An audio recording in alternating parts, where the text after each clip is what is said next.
died Marcus T. We are interested in the value for variable T. We must get the contradiction and we must get bindings for variable T. There exists T, died Marcus T. Resolution starts with the negated goal. Not there exists T, died Marcus T, equivalent to for all T, not died Marcus T. And finally, we remove the prefix of quantifiers that is part of convert to close algorithm. All the quantifiers, they are universally quantified. All the variables are universally quantified. All the quantifiers are universal quantifiers. No need to write that. That is our pre-next normal form. Prefix of quantifiers and then a matrix which is quantifier free.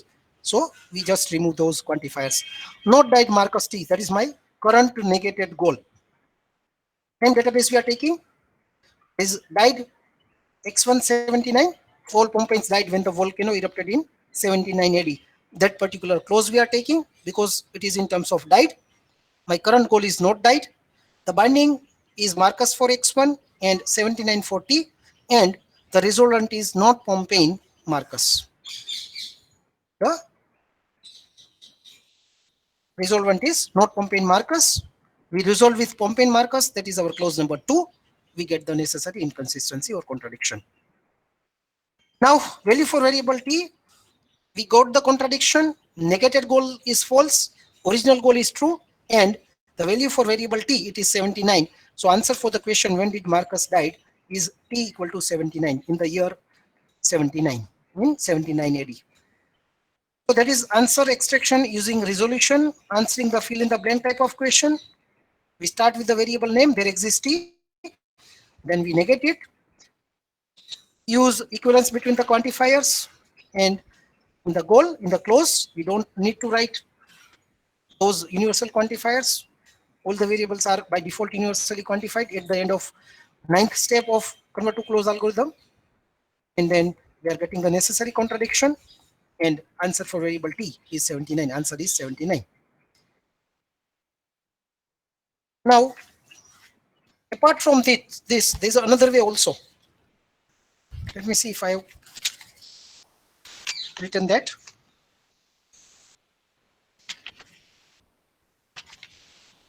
Okay. Yeah.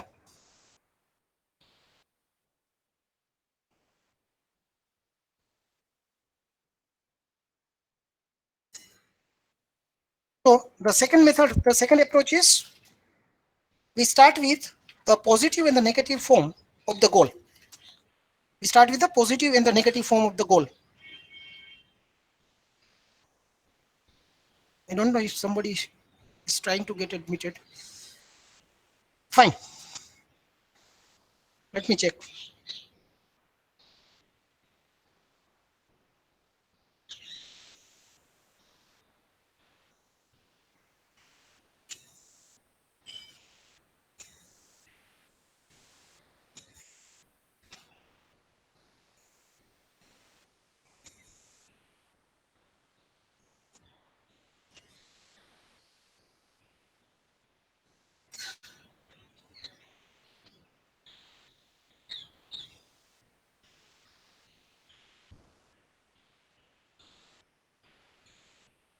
Yeah.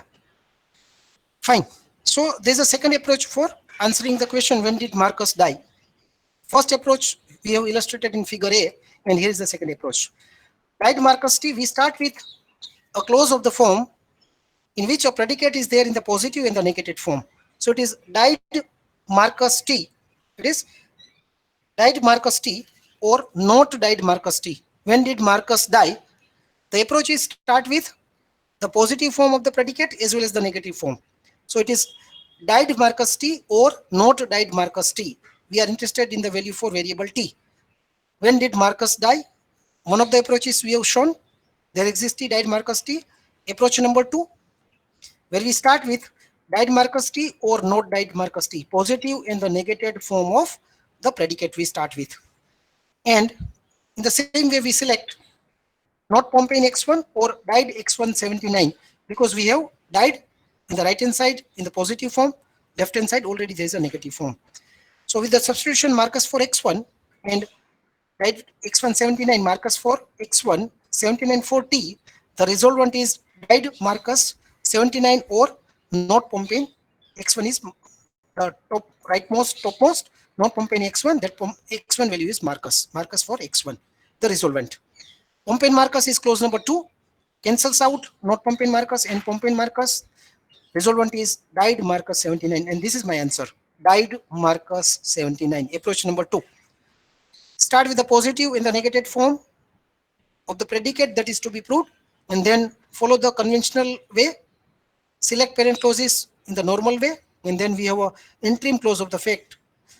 We have interim clause in the form of a fact, died Marcus 79. That is my answer, died Marcus 79. Approach number 2. Now we take one more example. Suppose this is my database comprising of these sentences, and we wish to answer the question, what courses would Steve like?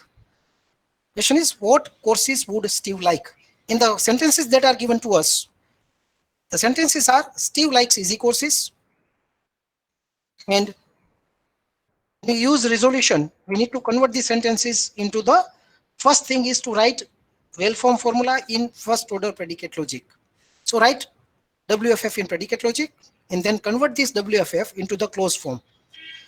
So these are two steps. So we are writing these sentences, we are expressing these sentences as a formula, as a well-formed formula. Like Steve likes easy courses, so for all x, we are taking easy course as a predicate. For all x, easy course x implies like Steve x. Similarly, science courses are hard. We are taking a predicate named science course. For all x science course, for all x science course x implies hard x or hard course x, whatever you like. Basket weaving courses are easy.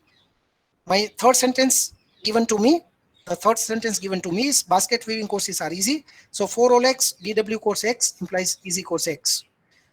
For all x, BW course x implies easy course x. In the last sentence known to me is BK301 is a basket weaving course. So BW course BK301. This is a fact. Previous sentences, they have been converted as rules. Fine. So now we have WFF. For all x easy course x, for all x science course x, for all x BW course x, and BW course BK301. These are my well-formed formula. We convert that into the clause. Apply, convert to clause algorithm. Apply, convert to conjunctive normal form algorithm. Same. So very simple. Just removal of implication and removal of those quantifier. So not easy course x or likes Steve x. That is my first WFF. Sorry, my first clause converting WFF into a course into a clause. Not easy course x or likes Steve x. Second, not science course x1 or hard x1. Please note that we are using a different variable name. X already we have used. So in the next clause, we must have a different variable name. We are choosing x1. Similarly, not BW course x2 or easy course x2, my third clause. And fourth, and there is no change, BW course BK301. My clauses, we have applied convert to clause algorithm. 9 steps are there in convert to clause algorithm. Only few of them are applicable. To every sentence, to every WFF, we have applied those 9-step algorithm. Very simple to apply. And these are my clauses. After applying convert to clause algorithm. Now I am ready with the clauses. I am ready with the set of axioms in the clause form. The question that was to be answered was, what courses would Steve like? My question is, what courses would Steve like? So I'm taking the approach, like Steve Y or not like Steve Y, the right hand side of your screen, the bottom part. The question that is to be answered is, what courses would Steve like? So like Steve Y or not like Steve Y. I'm taking both the forms. Like Steve Y or not like Steve Y. I'm taking both the forms of predicate. Like Steve Y, not like Steve Y. And I resolve that with not easy course X or likes Steve X, because there is not likes in the right hand side and likes in the left hand side. My substitution could be X for Y or Y for X. Both the things are fine. Likes and not likes cancelled out. The bottom line, the second line cancelled out, remains not is equals x or like Steve. Second part, like Steve x, because we have substituted x for y. So wherever there is y, like Steve y becomes like Steve x. The right hand side, like Steve likes Steve y becomes likes Steve x. The substitution that we have selected is x for y. Likes not likes cancelled out. The bottom row, likes not likes cancelled out, remains not is equals x or like Steve x. Y becomes x. So not is equals x or like Steve x. We can select with anything. Suppose we select with is equals x2 or not BW equals x2. So not is equals x and is equals x2, they are cancelled out. Substitution is x for x2. We could have selected x2 for x. By choice, I am selecting this. And not BW course, x2 becomes x. And the second resolvent is likes. The second part of the resolvent is likes Steve x. Wherever there is x2, it becomes x. Wherever there is x, there is no change. So this was my resolvent. Not is equals cancelled out. Not BW course and likes Steve x, that remains. The right hand side is my new resolvent, not BW course x or like Steve x. And I select with clause number 4, which is BW course BK301. BW course BK301 is my clause number 4. So the substitution is BK301 for x. BW course, not BW course cancels out. Like Steve x, like Steve BK301, and that is my answer. What courses would Steve like? The answer is likes Steve BK301. That is my answer. Is it clear? Is that clear? Okay, Janik, fine. Next, can I answer more complex questions such as what happened in 79 AD? Can we answer complicated questions such as what happened in 79 AD? More complex questions using resolution. All the Pompeians died when the volcano erupted in 79 AD. That is a sentence known to us. So can we get such a reply? Suppose my question is what happened in 79 AD. Can we use resolution to answer such question? So far we were answering fill in the blank type of question. Steve likes blank courses. 1, 2, 3, whatever blanks are there. BK301, maybe BK305, BK306, etc. But can we get answer for a little complicated question such as what happened in 79 AD using resolution? The answer is yes. Only requirement is instead of using first order predicate logic, we require to use higher order predicate logic, the second order predicate calculus, where there is a quantification over predicates and function. For a certain predicate or function, the certain things are true.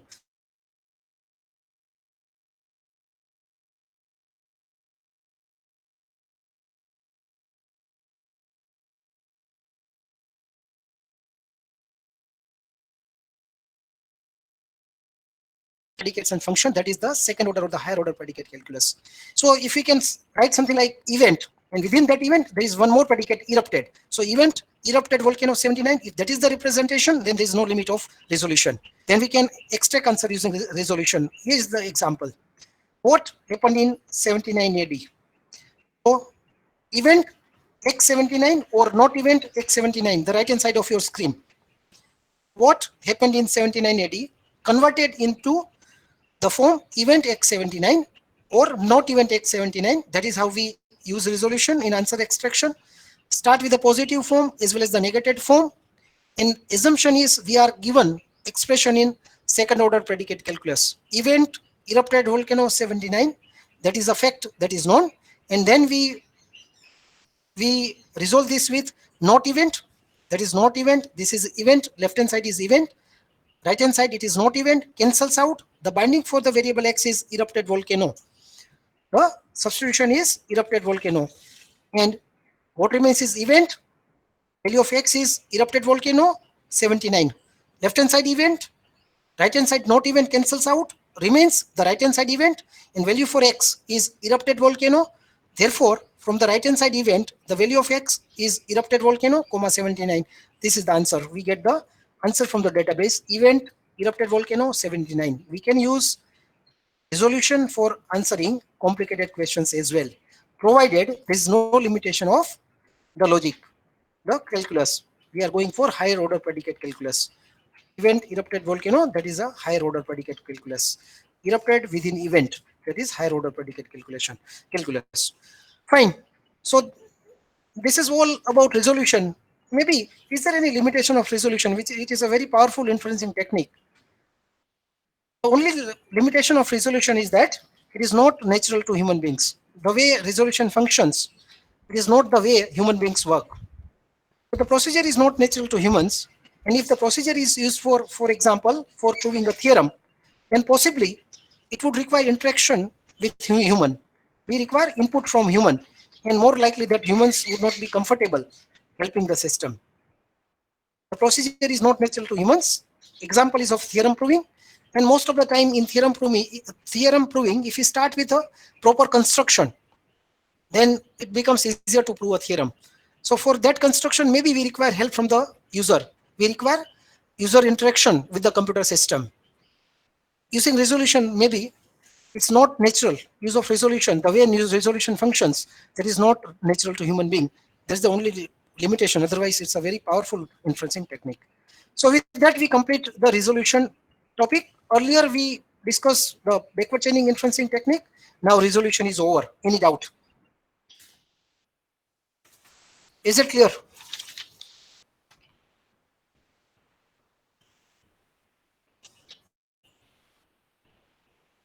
Okay, fine. Mayank, fine. Kata, fine. Now we move to one more inferencing technique. Name, forward chaining, very analogous to that of backward chaining. This is forward chaining. We'll not read everything. It's a paper. In the case of forward chaining, we start with the database. It's a forward chaining, or forward reasoning is one of two main methods of reasoning when using inferencing engine, and can be described logically as repeated applications of modus ponens. It is described as repeated applications of modus ponens. Fine. Forward chaining starts with the available data.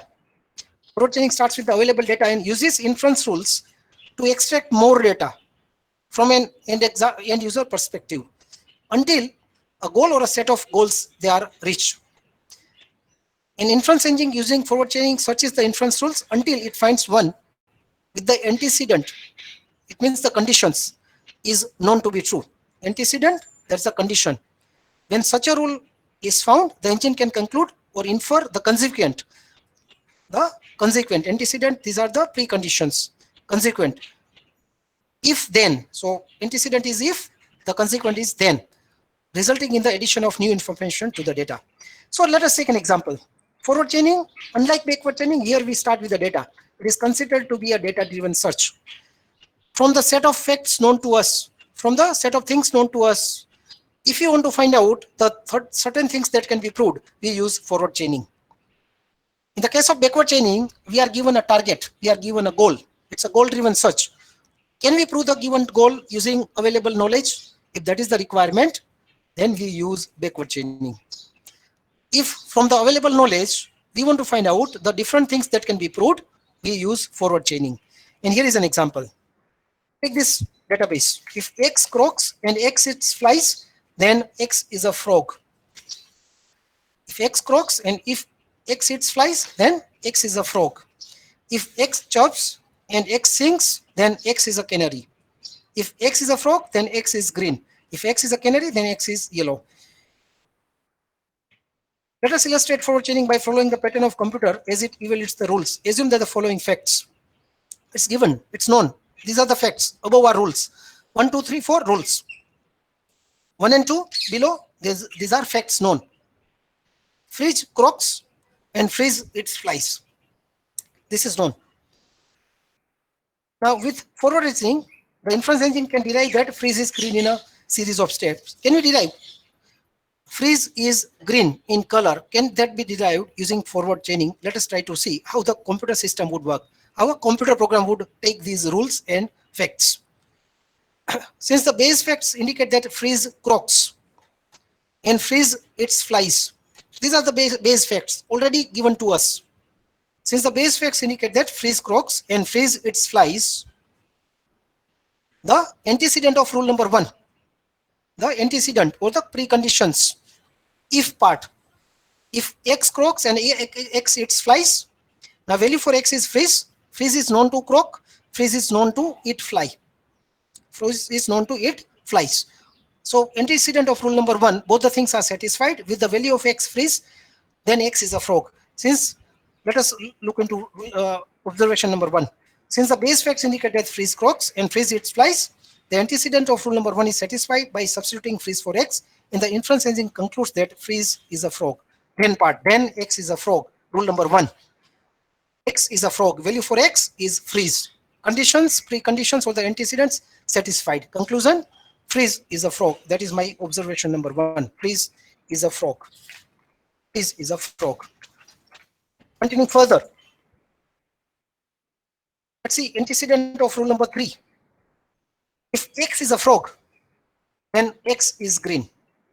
Value of x is freeze. Freeze is a frog. Substitute this value.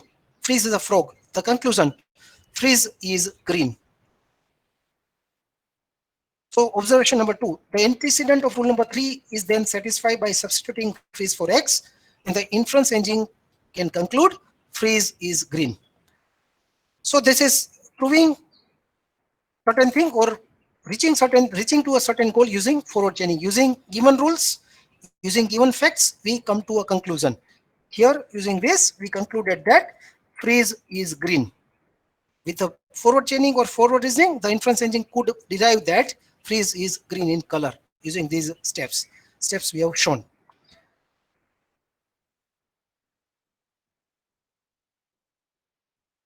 Just you can look into this underlined part, because the data determines which rules are selected and used. This method is called data driven. This is considered to be a data driven search.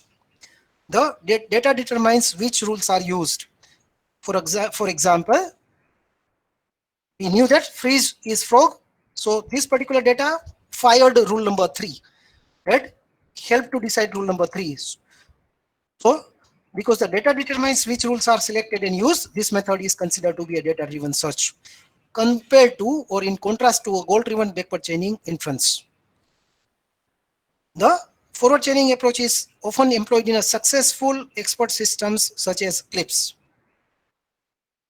And one of the major advantages of forward chaining or backward chaining is that the reception of new data can trigger new inference, which makes the engine better suited for dynamic situation in which conditions are likely to change. Think about an industrial environment where the data is coming at runtime. So receiving the data, suppose there are certain parameters or certain controls to be executed. We have that expert system, a robotic system, for example, where the data is coming and then data decides which of the multiple rules, which of the multiple actions, which of the multiple devices is to be operated. In such a scenario, the forward chaining is better than the backward chaining. So that is the last paragraph. One of the advantages of forward chaining or backward chaining is that the reception of new data can trigger new inferences, which makes the engine better suited to dynamic situations in which conditions are likely to change. Fine. Just very quickly looking into this paper. Just, I think, let me see.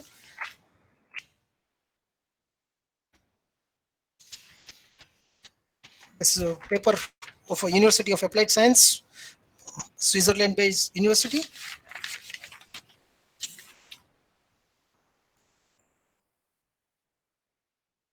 These rules more or less we have discussed, but in the last we are making a comparison. We'll cover these rules.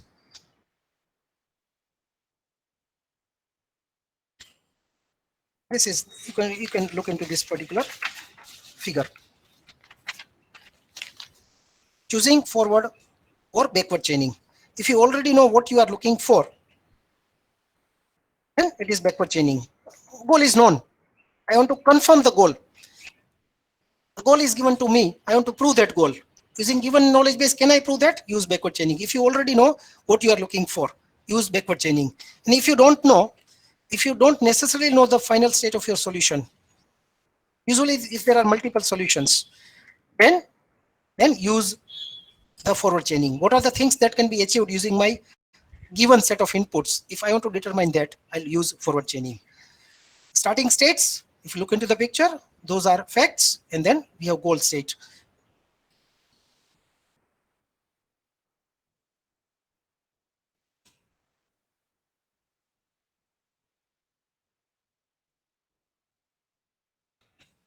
These are general approaches. Decision criteria for forward or backward reasoning. More possible goal state parameters, more possible goal state or start states that we'll see. Always move from smaller set of states to the larger state. Is justification of or reasoning required? Prefer direction that corresponds more closely to the way user would think. If you need justification, then which direction to move? Prefer direction that corresponds more closely to the way users would think. What kind of events trigger problem solving? If it is arrival of new fact, then forward chaining makes sense. If it is a query to which a response is required, then backward chaining is more natural, because we are focusing on a particular question. We don't want to answer all questions. We are not interested in knowing different ways. Suppose I have a raw material and I want to combine them and find out of various different outcomes. Probably then I'll experiment with forward chaining, because that gives me multiple solutions, multiple goals. When I have a query in mind, I want a response for that query, then backward chaining is more natural compared to forward chaining. And of course, go in the direction with lower branching, because more the branching, more the time consuming it is. In which direction branching factor greatest? So go in the direction in which there is a lower branching factor. Computational complexity increases with the branching factor. Therefore, go in the direction with the branching factor. And if you can just see this. Backward chaining, more appropriate. Forward chaining, more appropriate. Those are illustrated using this diagram.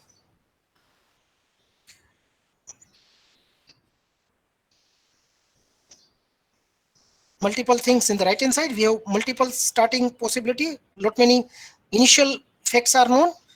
Then we go take the forward chaining, the right hand side part. And if there is a specific goals that is in the mind, and then we take the backward chaining, the left hand side. This comparison would be more helpful. I think maybe a little smaller in characters. You can just look into this. The rightmost column, forward chaining versus backward chaining, that illustrates everything. Forward chaining versus backward chaining, the right hand side of the table, the conclusion, the result part, actually, result of this paper. Forward chaining starts with initial facts, and backward chaining that starts with initial goal or hypothesis, the thing that is to be proved. Hypothesis may be correct, may not be correct. Forward chaining starts with the initial facts, backward chaining starts with some hypothesis. Forward chaining asks many questions. Backward chaining, there's a focused. I want to answer a query only. I want to validate a query. I want to verify a query. Ask lesser questions. In the case of forward chaining, test all the rules, because I want to see different things that can be produced. Test all the rules. In the case of backward chaining, test applicable rules, only required rules, test only some rules. Forward chaining is slow because it tests all the rules. Backward chaining is fast because it tests only small rules, only fewer rules. Forward chaining provides a huge amount of information from just a small amount of data. Because we are applying all the rules, we'll find out different new information. In the case of backward chaining, provides a small amount of information from just a small amount of data. Data is small, extracted information is small. Here, data is larger and provides large amount of data. Attempts to infer everything possible from the available information. See, I'm interested from my given input, given raw material, which are the different things I can produce, I can design. So it's a design problem, for example. What are the different things I can design from my available raw material? So attempts to infer everything possible from the available information, that is my forward chaining. Backward chaining searches only that part of the knowledge base that is relevant to the current problem. I am focused. Primarily a data-driven search, the forward chaining. It's a goal-driven search, the backward chaining. Uses input, searches rules for answers, goal-driven, begins with hypothesis, seeks information until the hypothesis is accepted or rejected. Just verifying or validating the hypothesis, that is my goal in the case of backward chaining. So even if it is rejected, that's fine. It's not correct. Accepted, correct.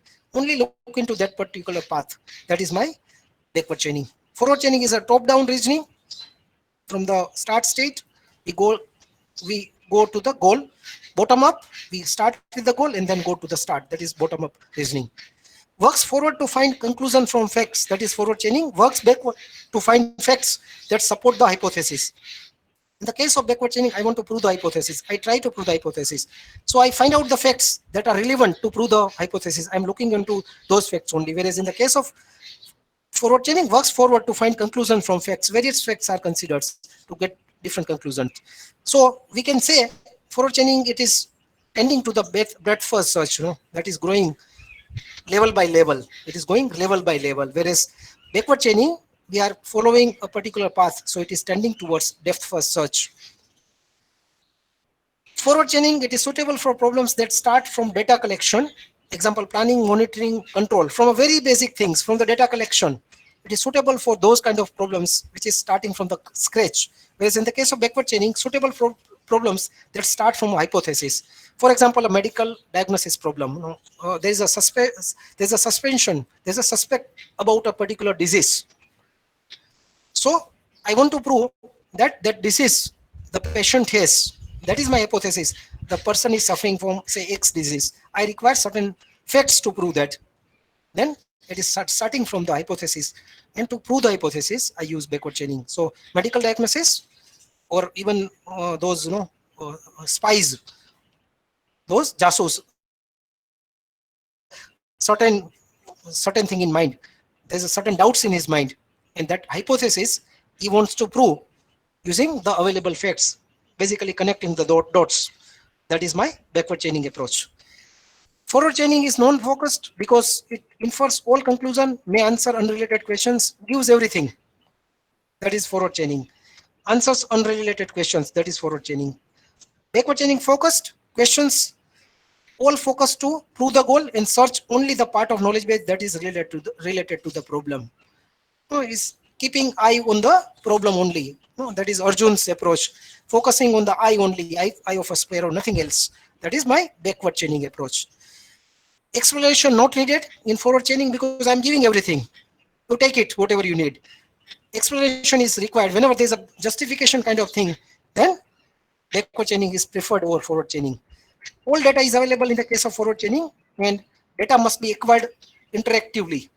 Whenever required, whatever is required, I'm demanding that much only. That is my backward chaining. A small number of initial states, but a higher number of conclusion. That is my forward chaining. I have found out so many interim facts also in the case of forward chaining. So starting with a relatively lesser facts and then getting a high number of facts. Rules and a large number of rules make the facts. But then I select only the relevant, the most matching rule, and then try to prove the hypothesis. Forming a goal is difficult, easy to form a goal. That is my hypothesis. So if I easily frame a hypothesis, I prove the hypothesis. I don't know actually my goal is. I am looking into different outcomes. So forming a goal is difficult in the case of forward chaining, not in the case of backward chaining. So this is all about forward chaining inferencing and the backward chaining inferencing. That was International Journal of Machine Learning and Computing, the research paper related to that. Fine. So with that, we complete our inferencing techniques, that is resolution, prior to that backward chaining, now forward chaining, and comparison between forward chaining and backward chaining. Is that fine?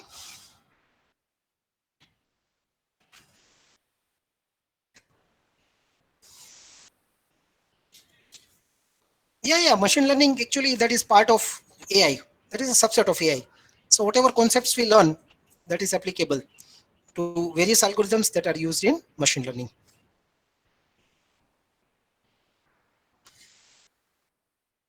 Fine. Now we move to the next part, that is logic. Semantic properties of well-formed formula we have discussed, and during that we said that we'll discuss more of them while we discuss about logic. So here WFF, more semantic properties of WFF. Valid, tautology. WFF can be valid. Valid means tautology, always true. P or not to, always true. It is true under all the interpretation. Again, meaning of interpretation we'll see afterwards. WFF can be valid. It means tautology. It means true under all the interpretations. Example is P or not P. Always true. I don't care whether P is starting value of P is true or false. P is true, not P is false, etc. and vice versa. Invalid. Invalid. Formula is not valid. It is not true under all the interpretations. At least it means it is false under at least one interpretation. That is invalid. That is meaning of invalid. Formula is not true for every interpretation. It is false under at least one interpretation. That is invalid. That is invalid. Next is contradiction. The next is contradiction. It means always false. It is false under every interpretations. That is contradiction. Satisfiable. Formula is true under at least one interpretation. Satisfiable. We can satisfy it. There exists kind of thing. It is satisfiable. Formula is true under at least one interpretation. Non-satisfiable. It means same as it is same as contradiction. Even there is nothing, not even a single value which satisfies it. It means it is false under every interpretation, not satisfiable. It is same as contradiction, and therefore valid means if it is valid, if it is true under every interpretation, it means it is true under at least one interpretation. Valid implies satisfiable. Not satisfiable. It is not satisfiable. It's false under all interpretations. It means it is false under at least one interpretation. Invalid. Falls under at least one interpretation. Not satisfiable, it implies invalid. Not satisfiable, it is same as contradiction. Falls under every interpretation. Logically equivalent. Similarly, valid is logically equivalent to tautology. So these are the relations. Now, an interpretation is a model. An interpretation is a model of a well-formed formula if it is true under that interpretation. So let us again not worry about what is interpretation. An interpretation is a model for a well-formed formula if the WFF is true under that interpretation. That is a model. Similarly, it is a counter model if for that interpretation WFF returns false. If it is false, then it is a counter model for that WFF. So in interpretation and formula, that becomes either a model or a counter model. So for tautologies, tautology is true irrespective of the interpretation. So for tautologies, all the interpretations are models. And a formula is valid. A formula is valid. The last sentence may be not visible to you. A formula is valid if its negation is a contradiction. A formula is valid if its negation is a contradiction. Formula is valid if its negation is a contradiction. Valid means true under all the interpretations. Contradiction means false under every interpretation. And if its negation is a contradiction, it means the original formula is valid. Formula is valid if its negation is a contradiction. Have we come across such a statement? Did we come across such a statement? Did we ever come across such a statement? Or meaning of such a statement?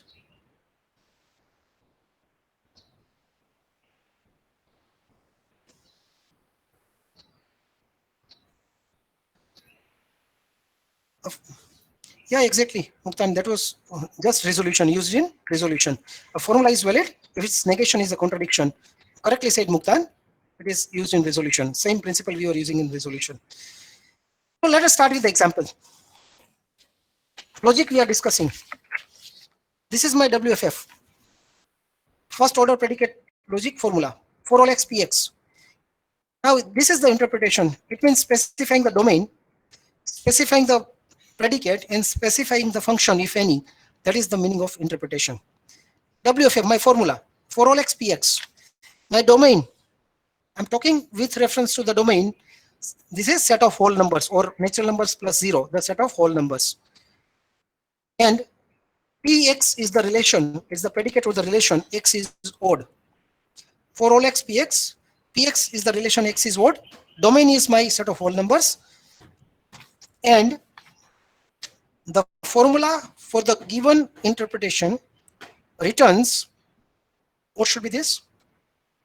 Formula for the given interpretation is, formula under the given interpretation is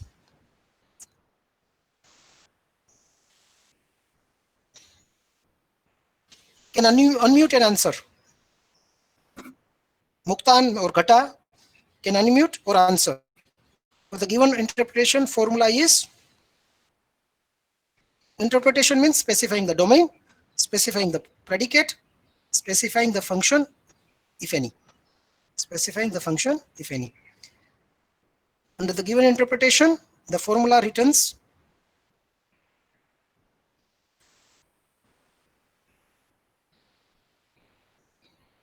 may unmute, Ghata or Muktan may unmute and answer.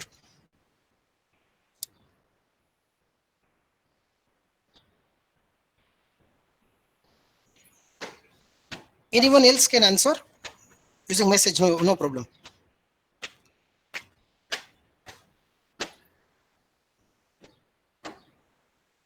Am I audible?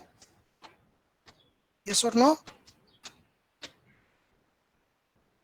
Okay. The answer is false. Px is the relation x is odd. My domain, that is my universe. And in the domain, all the numbers are not odd. Px is the relation x is odd. And my formula is for all x px. So for every value of x, p is not true. Because for the even integers, my even positive integers, the formula is not true. So answer is false. The formula is false under the given interpretation. Under the above interpretation, it returns false. For every value of x, the predicate p is not true for the elements of the domain. Domain is my universe. For the even positive integers, the predicate, the relation p is not true. All x's are not odd numbers. There are even numbers as well. Therefore, formula returns false. The formula is false under the given interpretation. Therefore, above interpretation, px is the relation x is odd. D, the domain, that is a counter model. It's a counter model. It is counter model. Let's look into this. We are considering two formula at a time. Two examples we are discussing simultaneously. 2a, 2b, these are two different examples we are discussing simultaneously. For all x, there exists y pxy, and there exists y for all x pxy. These are two different WFF that we are considering. Domain. So 2a and 1, 2b and 1, two different examples we are discussing together. What is my answer? First, 2a, take 2x, for all x there exists y, p of xy, and pxy is the relation, x is less than equal to y.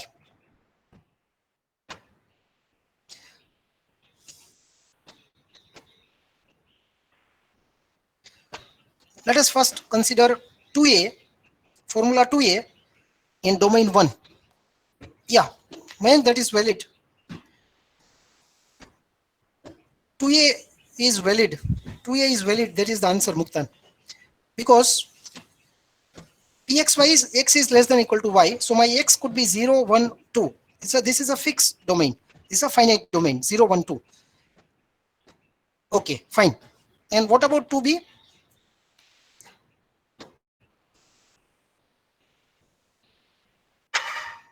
2a is true because this is the relation, this is the reason.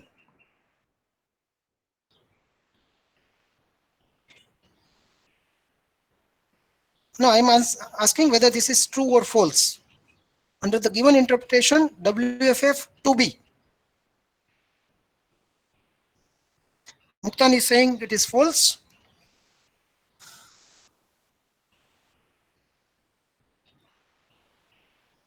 Mayank is saying it is true. Mayank, can you unmute and answer? Why do you think it is true?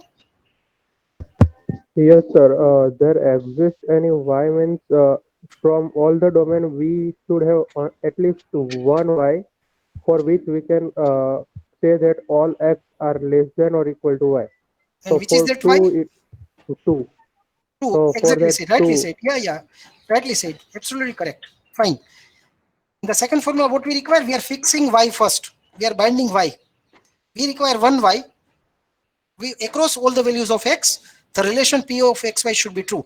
X less than equal to y. So I can select y equal to 2. That is my choice. I require only one such y.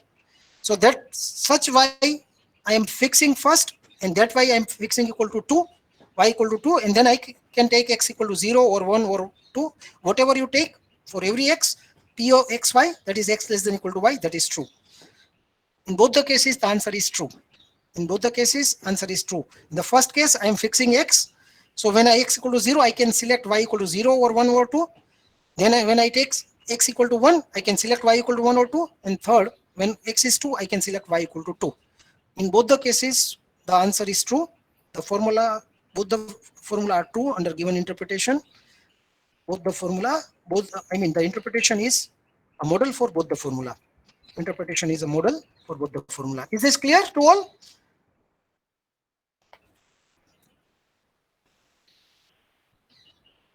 Okay, Jenny, fine.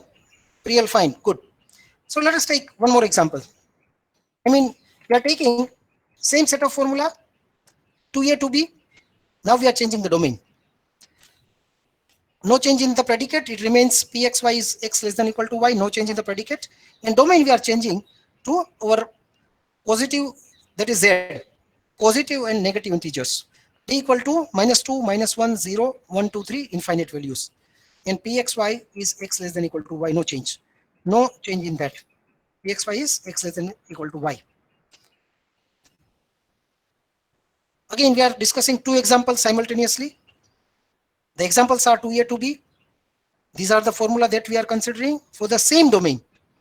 It is 2a with this domain 2. Similarly, 2b with domain 2. My domain is z and pxy is the relation x less than equal to y. I want the answer.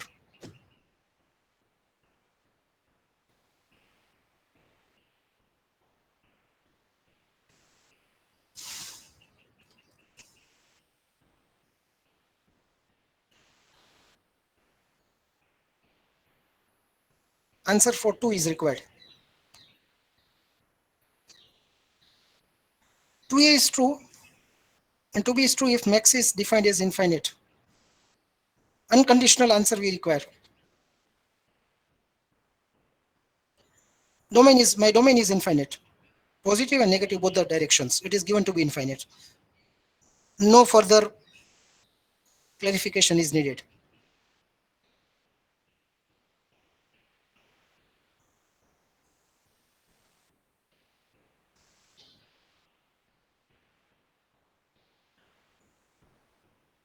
Two a is true, there is no doubt about that. Because you take any x in this infinite domain, you can always find out a larger number. That will be my y.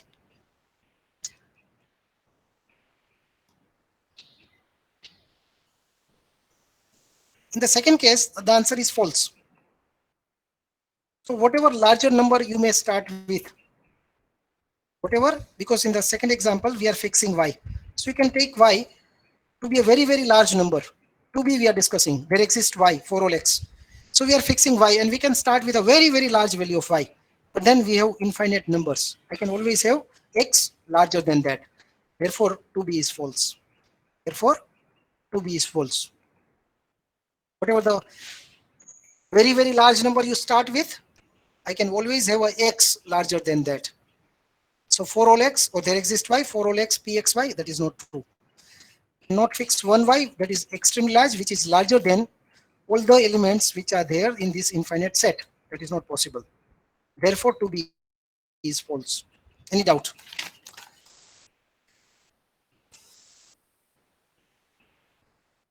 Moving quickly to the third example, for all x, p of x fx, and here is the interpretation. The interpretation 1 we are taking.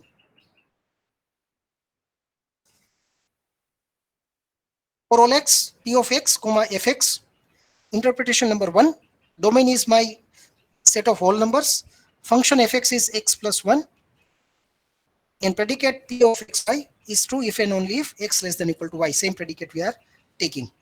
The same predicate we are taking. Okay, this is the answer. Yeah. True, because x comma fx, and what is the function? X plus 1. So it is p of x comma x plus 1. Second argument is always larger than the first argument. So pxy is true if and only if x less than equal to y. So whatever is the value of x from the domain, my next argument is always x plus 1. Second argument is always larger than the first argument.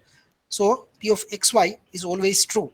Therefore, it is the given interpretation is a model for given well-formed formula. The interpretation is a model for the given well-formed formula. Now we change the domain. We change the domain. WFF remains the same, and here is the domain. And here is the predicate.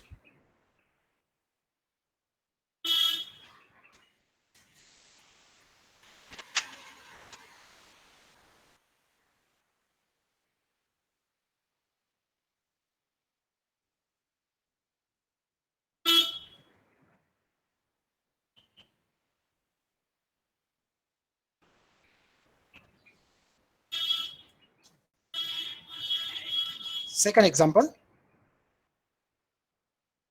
second interpretation, example number 3, for all x p of x comma fx, domain is A, domain is A, fa, f of fa, etc., etc.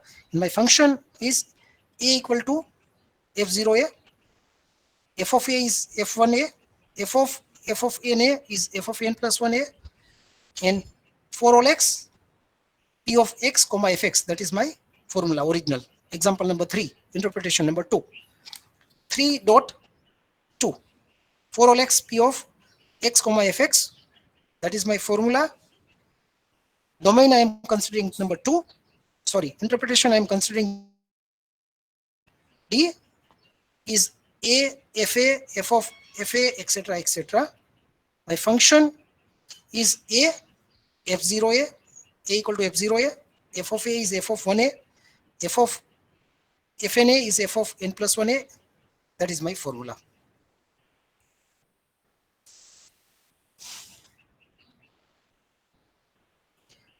And the predicate is something like this. This is formula, and predicate is something like this. You can see the answer. P of xy is true if and only if x is equal to fna, y is equal to fma, and n is less than equal to m. This is my predicate. So my interpretation is domain is given, function we have specified, and written the predicate. My formula is for Lx p of x comma fx. Answer is, Mayank very rightly said the answer is true. Just check out that you understand this. Actually, I have already written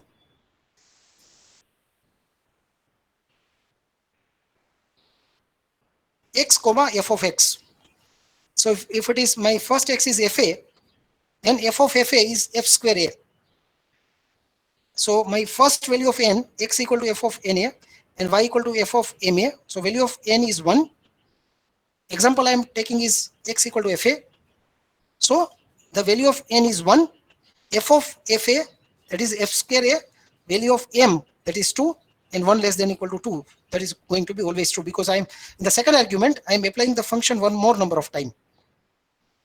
In the second argument, my function is for all x, the formula is for all x p of x comma fx. So if value of x is say f of a or f square a, my second argument is going to be one more time application of f. If it is f square a, the second argument is f cube a. If it's fa, then it is f square a. So p of xy, the predicate n less than equal to m, n is number of time the function f is applied to the argument, it is going to be lesser than the second time, because I am applying in the second case one more time f. So n less than equal to m is always going to be true no matter what element I select from the domain. It is true for every element in the domain. Is the second argument, in the second argument I am applying the function one more number of times. Therefore it is always true. Any doubt to anyone? Is it clear to all?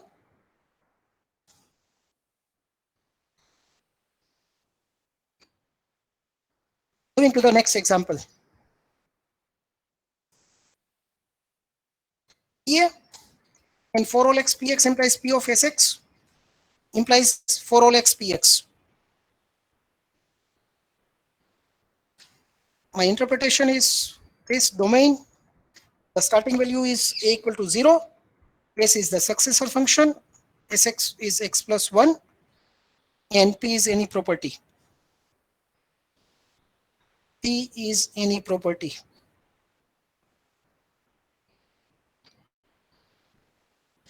We are taking any general predicate. P is any property. We are not defining the predicate. P of A and for all x px implies P of Sx implies everything implies for all x px.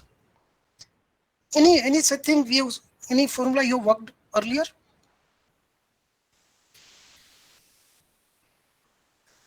Okay, Deepang, fine. Last part is clear. Good.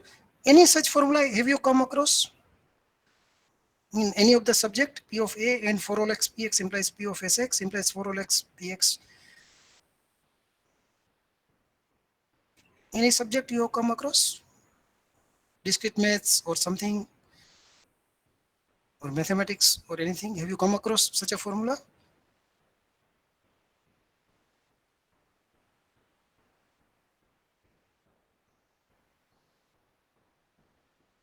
Such a formula have you seen? Yeah, Kata, I was expecting this answer. This is principle of mathematical induction. This is nothing but PMI. A is our initial value. Domain can be anything. If it is true for the current value, it has to be true for the next value. So P of X implies P of Sx. And if it is true for everything, then the statement is true for every value of X. This is nothing but PMI. This is principle of mathematical induction to the under the given interpretation. The starting value, the successor function, under the given interpretation, this is PMI. And answer I can straight away say PMI cannot be wrong. If it is PMI, it cannot be wrong. So answer is true. I don't require the property. This is true for this is PMI, well-known principle, and since it has been invented, it has never been contradicted. So it is taken to be always true. No matter what the property is, PMI has to be true. So P is any property. Straight away we can say answer is true. So try to prove maybe using elimination method. Try to disprove the given statement using elimination method.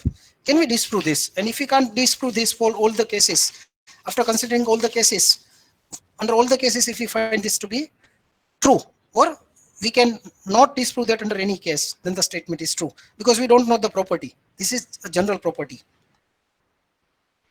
So what we do, we go in this direction. For all x px is false for at least one x when we look for true implies false. So I want to somehow say I'm using the contradiction approach. I want to make this false. Let's assume that this is false. In order to make this false, I require left hand side of this implication, the final implication. Implication before for all x px. Left hand side value has to be true. Right hand side has to be false. True implies false. That is only one condition under which the implication is false. So now my focus is making this expression false. Now left hand side is true and right hand side is false. I want to operate in that way. For all x px is to false for at least one x. When we look for true implies false, at that time we have true implies false in part 1. I don't know whether I marked part 1. Yeah.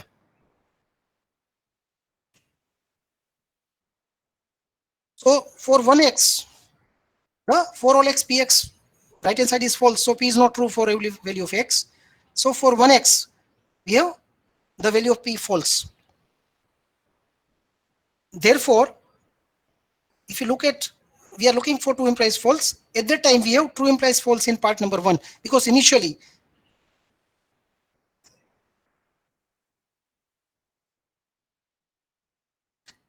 we are searching for, there is true implies false in part number 1.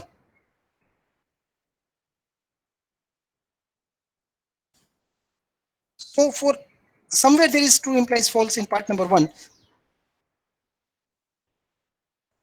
Even it is initially true, even that p is true for the initial value, and for all x px that is not true, for all x px that is not true. It means for one value of x p is false because it is true for the initial value. Somewhere we'll get true implies false in part number 1. For all x px implies p of sx, we'll get true implies false somewhere. For the initial value a, the statement is proven to be true, that is given to be true. A of for a equal to 0, property p is true. Because we are starting with true, and because p is not true for every value of x, it's somewhere there's a, for one value of x p is true, and for the next value of x it is false. So we have true implies false somewhere. Therefore for all x, p implies p of sx is not true for all value of x. It is not true for all value of x. It means it is false. So it is pa and something that is false. P of a is true and something that is false. And that is false, then my entire expression becomes false. It means left hand side we have false. And if in the left hand side of implication operator we have false, I don't need to check the right hand side. May p be any property. Only requirement is property p has to be true for the value a, the initial value.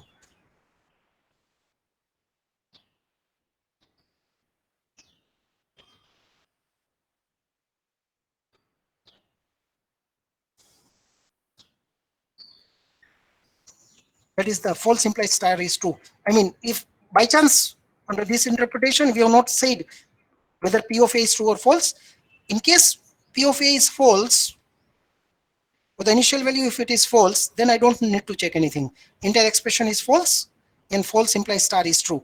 So in order to make this true implies false, for the initial value a equal to 0, it has to be true, and then somewhere there's a transition from true to false, which makes part number 1 false, which makes entire expression to the left hand side of the implication false, therefore the right hand side, therefore the entire expression is true. In fact, we have eliminated all the possibilities and we can't have something called true implies false.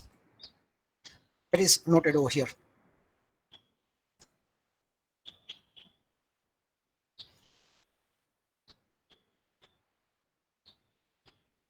Any doubt?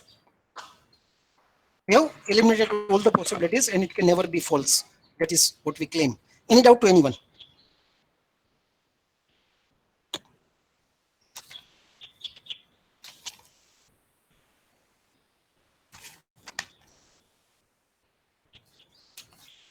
Is it clear?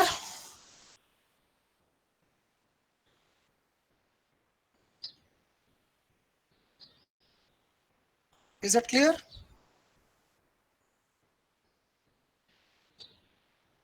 Okay, Gata in the group, fine. So, okay. Now Px is true if x is second interpretation we are taking. First interpretation we have taken. Second interpretation we are taking. Px is true if x is what? So, second interpretation, P0 is false. And if P0 is false, P of 0, that is false. And I don't need to worry about that. Px is true if x is what? P0 is false. Left hand side of implication is false. False implies star is true, therefore it is true. Second, for all x, P of x. So P0, my value of a is a equal to 0.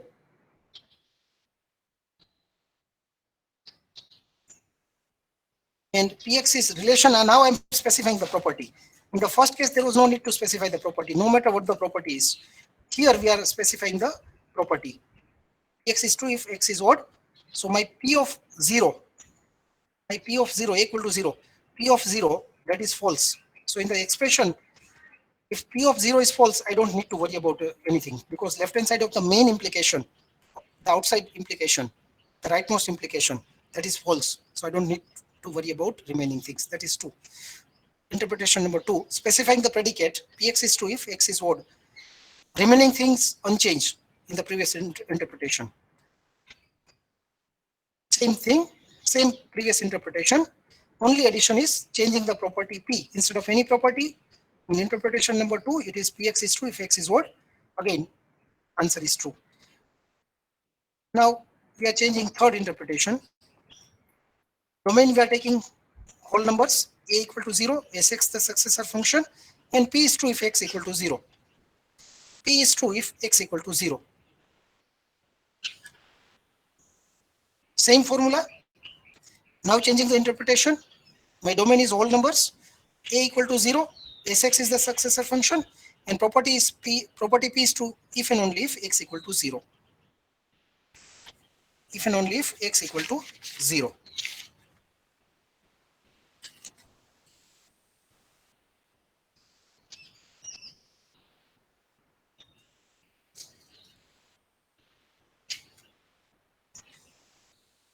Right inside the justification is given and not difficult to understand that.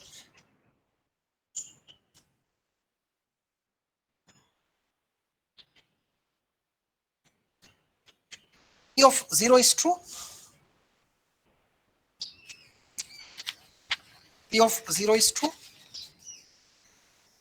And for all x, P of Sx is false because P of 0 is true. P of 1 is false, P of 2 is false, P of 3 is false. For every value other than 0, predicate P is false. So P0 is true implies P1. So that is true implies false. That is false. And the left hand side, on the left hand side, part number 1, we are getting false. No need to check anything. Answer is true.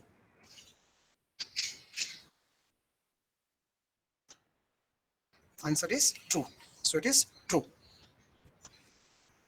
Third example is that clear? Very simple. Property we are specifying, we are changing the property. Px is true if and only if x equal to 0. So in for the domain, P of 0 is true. P1, P2, P3, P4, etc. They are false. So my function P0 implies Sx is the successor function. P0 implies P1. P0 is true, P1 is false. True implies false, that is false. So second, after and something is false, I don't need to worry about the entire expression. That becomes false. False implies star, it is true. Therefore, the answer is true. Not difficult, as such simple. Answer is true. Once again, the answer is true. Now let us see. I don't know. I have not, I think, maybe I have not, yeah, I have not written next example. Yeah, I have written this. Let us look into this fourth interpretation. The interpretation number 4. Domain is D1 is 0, 1, 2, D2. Complement of 0, 1 dash, 2 dash, etc.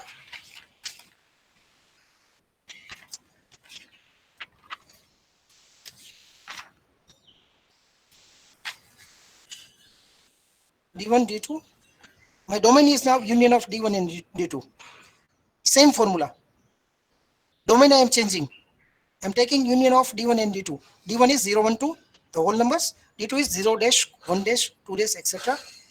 My A equal to 0, no change once again.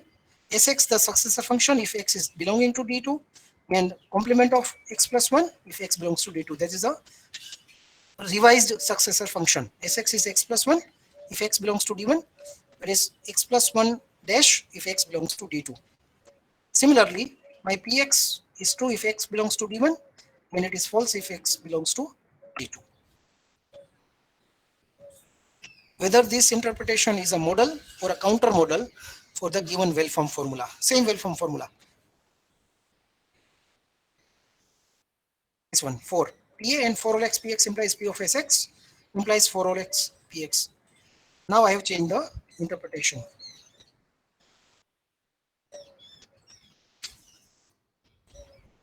Domain I am changing. Union of these two infinite sets I am taking. D1, D2. A equal to 0. Sx, the successor function, x plus 1 or complement of x plus 1 depending upon x belongs to D1 or it belongs to D2. Similarly, predicate, true for x belongs to D1, false for x belonging to D2.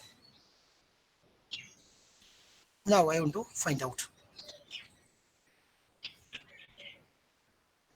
formula.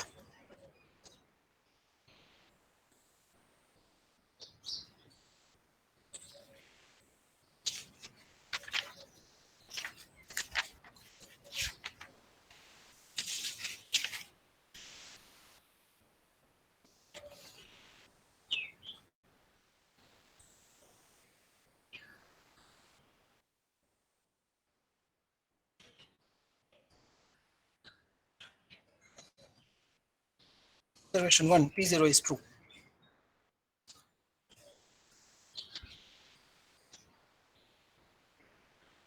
If x belongs to D1, then P of x is true.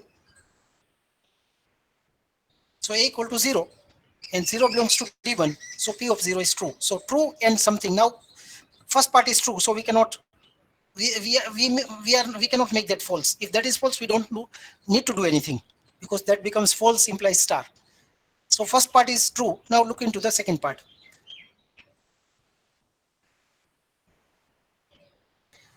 In the second part, P1, P2, P3,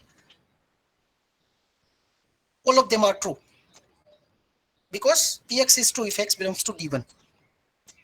And in that case, P of Sx is P of x plus 1.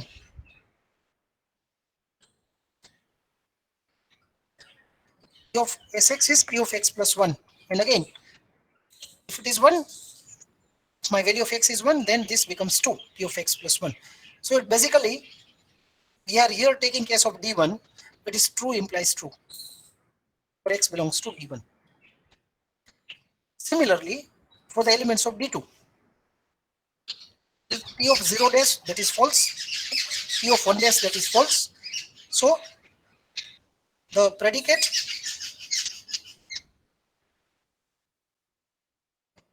second part we are considering in our expression P of x implies P of Sx.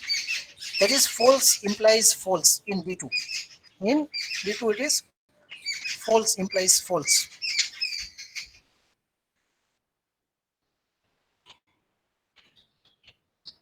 Case number 2. But false implies false, that is true. Either it is true implies true if x belongs to D1. If x belongs to D2, then it is false implies false because of the way we have defined our predicate and the successor function. If there is element in D2, then if my current element is 2 dash, then next element is 3 dash. If x belongs to D2, that is how Sx is defined, and that is how it is defined for x belongs to D1. So it is either true implies true or false implies false, but then true implies true is also true, false implies false is also true. So now we can safely say left hand side, my first part P of 0 is true, and for all x it is either true implies true or false implies false. It means left hand side of the rightmost implication operator, the left hand side of the rightmost implication operator, it is true. P of 0 is true, second part is true implies true or false implies false. Under both the cases it is true. So left hand side of the main implication operator, it is true, and right hand side Px, now we are getting false because Px is not true for every value of x. It is true only if x belongs to D1. It is false when x belongs to D2. It is false when x belongs to D2.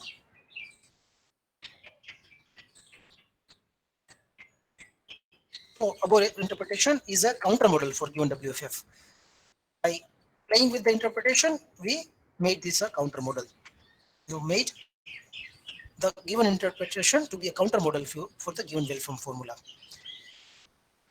Right hand side, that is for all x px, and that is not true because x belongs to D1 as well as D2. My domain is D1 union D2. So for D1 it is true, for D2 it is false. So for every x px, that is not true. Only it is true for D1, not for D2.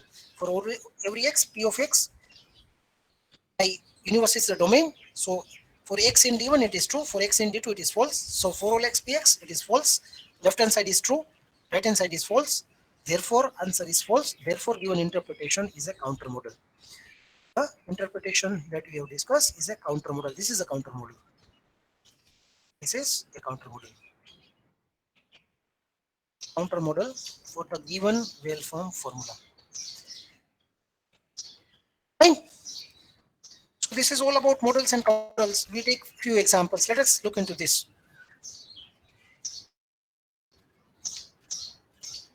Let me see. Yeah. These are all valid formula.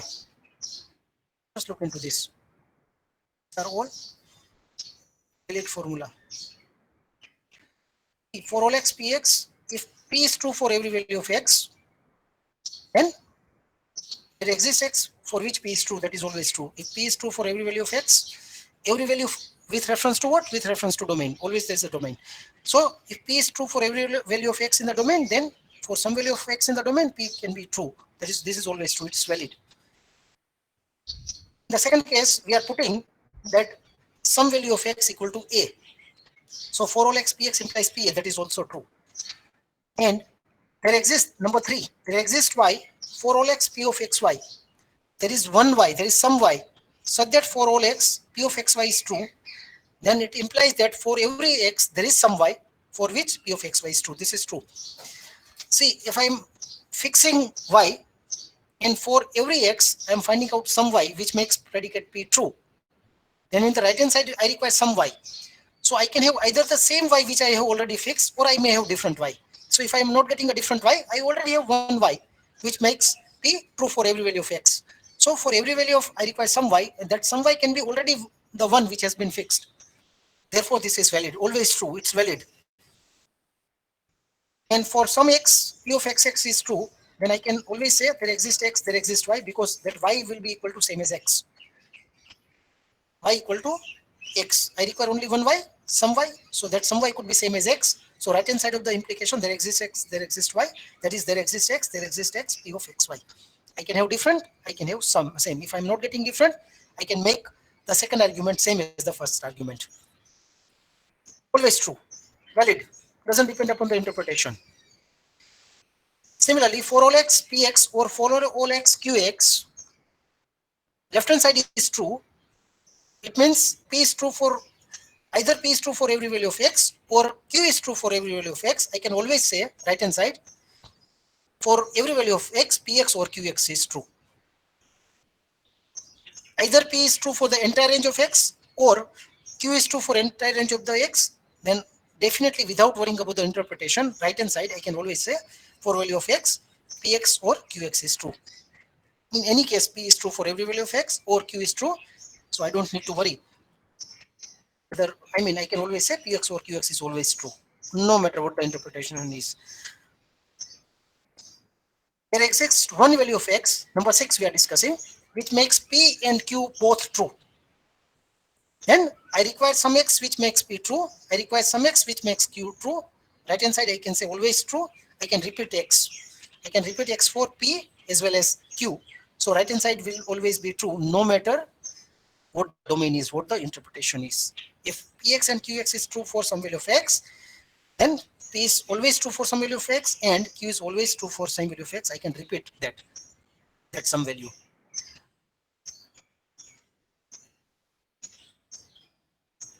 And there exists X Px implies for all X Qx implies for all X Px implies Qx. You can think about this expression later, but this is a valid well-formed formula. It's not that the scope of each quantifier is not the entire expression, but it is in that part only. P is true for some value of X, and if P is true, then Q is always true. So for all X, we can say Px implies Qx, because there is nothing like P true and Q false. There's nothing like P true and Q false. We can't have that, because if P is true for some value of X, then it's always true that Q is true. So if left hand side can be right hand side can be false only if P is true and Q is false. But when P gets true, then Q is always false. Q is always true. So we can't have true implies false. We always have right hand side equal to 2 if P is true. Therefore, we can say for all X, Px implies Qx. That's fine. Now, all of them are valid formula. Now, if you want to look into some invalid formula, just reverse this implication. That's it. Just change the direction of this implication, and those will be invalid formula. Change the arrow direction. That's it. Now, valid formula or invalid formula, of course, we can give a counter model. For invalid formula, we can always give a counter model. For valid formula, we have to prove it. Valid, we can't give examples and say that the statement is true. It's always difficult to prove validity than invalidity. For invalidity, giving a counter example is sufficient. That's a valid proof technique. So maybe to some of the invalid formula, we can give a counter model. I mean, we can give for all, but just consider some of them. For example, take this PA and 4OX PA and 4OX PX implies P of SX. Take this formula. So domain is 0, 1. I'm taking a domain comprising of two elements 0, 1, and my successor, the function successor function, I am defining s of 0. Domain is only having two elements 0 and 1. So I am saying s of 0 is equal to 1 and s of 1 equal to 0. This is my definition of the successor function. And predicate I am defining as p1, p0 and p1, both of them are false. p0 and p1, both of them are false.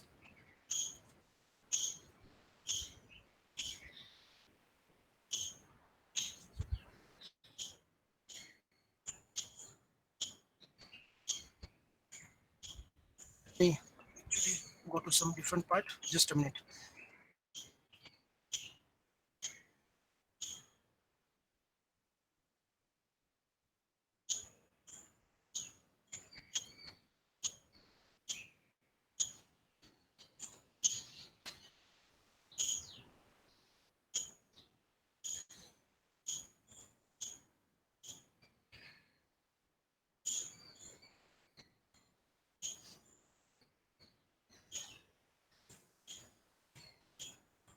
Yeah, I'm taking actually 1. For all x, px implies there exists x, px. So we are reversing the arrow. It is there exists x, px implies for all x, px, that we are reversing. We said that if we reverse the arrow direction, that becomes a counter model. So proving if we reverse the arrow, it becomes invalid formula, and invalidity can be shown by a counter model. So we have reversed this. It is there exists x, px implies for all x, px, and that is this one. This one. Don't look into this one. Yeah, don't look into this.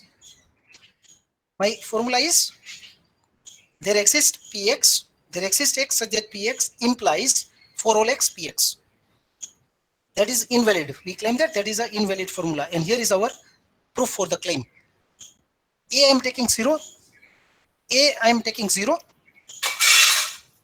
and function I am taking s0 equal to 1, s1 equal to 0. My domain is containing only two elements 0 and 1. Function is this one, and predicate p0 and p1 are false. p0 and p1 are false. So there exists x such that px is true. There exists x such that px.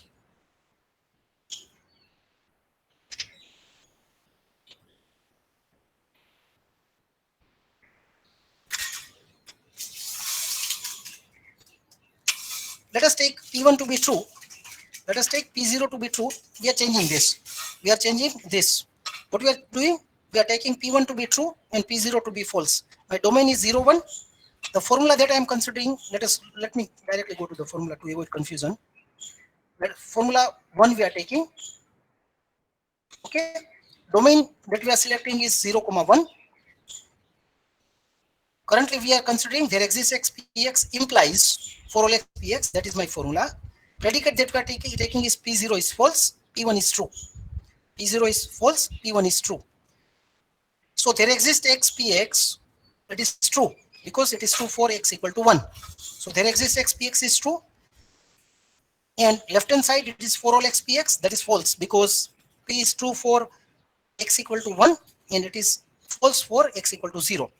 What we have taken p0 to be false, p1 to be true. So right hand side there exists px, that is true because I require only one x and that x is 1. That is true. Arrow direction actually is reverse because if you don't change this, it is a valid formula. We are considering invalid, it means reversing the direction. It means my there exists px, that part is true. Now after implication operator for all x, px, that is false because p0 is taken to be false and p1 is taken to be true. So true implies false. We have got and we have proved the invalidity. I require one counter example, and my counter example in this particular case is domain is 0, 1. Counter example means I need to give interpretation. And my interpretation is my domain is 0, 1. My predicate is I'm fixing the predicate. Is p0 is false, p1 is true. That is my predicate. So there exists x, px. That is true because it is true for one value. That is x equal to 1. So that is true. After implication, we have for all x px. That is not true because it is not true for every value in the domain. For value x equal to 0, it is false. So after implication, I'm getting false. So true implies false. That is false. I have proved invalidity. I have proved invalidity. So we can prove invalidity by a counter example. We can prove invalidity by a counter example, and that was the example of a invalid WFF with a proof with a counter example. Similarly, you can prove this invalidity by so many possible counter examples. So many possible counter examples. There can be infinite number of counter examples. So with that, we complete this logic part. We complete logic part. Any doubt to anyone? I have given for those 7 formula, I have written some counter examples myself. You can write your own counter examples.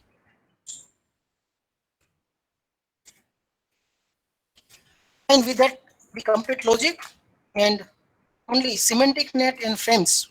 This topic is remaining from your syllabus. Any doubt to anyone in this topic?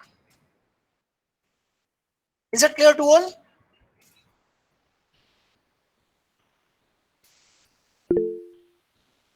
Okay, Muktan, fine. That should be fine. We have completed almost everything. Only one topic is remaining from your syllabus. Name of the topic is semantic nets, and in continuation with that, it is frames, semantic net and frames. Otherwise, all the topics are over. Thank you.